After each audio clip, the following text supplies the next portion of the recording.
நம்ம தமிழ்ல கோவப்பட்டோம்னா நான் ரொம்ப கோவமா இருக்கேன், இல்லை நான் ரொம்ப கடுப்பா இருக்கேன், தயவுசெய்து போயிடு அப்படின்னு சொல்லுவோம் இல்லையா? ஸோ அதை வந்து different ways of how we can say it in இங்கிலீஷ்ங்கிறத இன்னைக்கு பார்க்கலாம். ஓகே, த ஃபர்ஸ்ட் வே என்னன்னா chew someone out. அதாவது நான் ரொம்ப கோவமா இருக்கேன், பக்கத்துல வந்தா கடிச்சு கொதறிடுவேன் அப்படின்னு சொல்லுவோம்ல. ஸோ அதுதான் I'm gonna chew you out, please get lost. Second way, மச்சான் அவன் வந்து என்னை இப்படி சொல்லிட்டான், நான் திருப்பி அவனை போய் அடிக்க போறேன், லைக் அவன் மேலே போய் கத்தி விட்டு வர போறேன் அப்படின்னு சொன்னா உன் ஃப்ரெண்ட்ஸ் சொல்லுவாங்க, ஓ மச்சான் போய் 4 வார்த்தை நல்லா கேட்டு வாப்போ அப்படின்னு சொல்லி அனுப்புவாங்கல்ல. ஸோ அதை எப்படி இங்கிலீஷ்ல சொல்றதுன்னா, கோ மச்சான், கோ கிவ் ஹிம் சம் டங் லாஷிங்.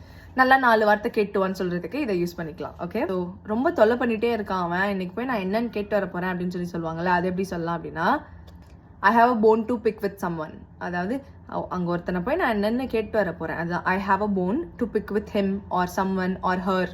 பொண்ணா இருந்தால் ஹர்னு.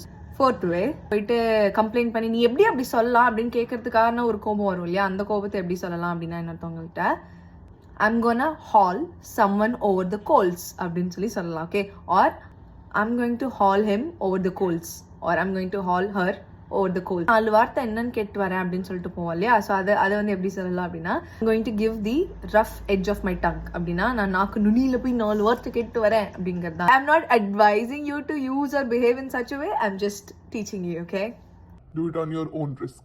Bye.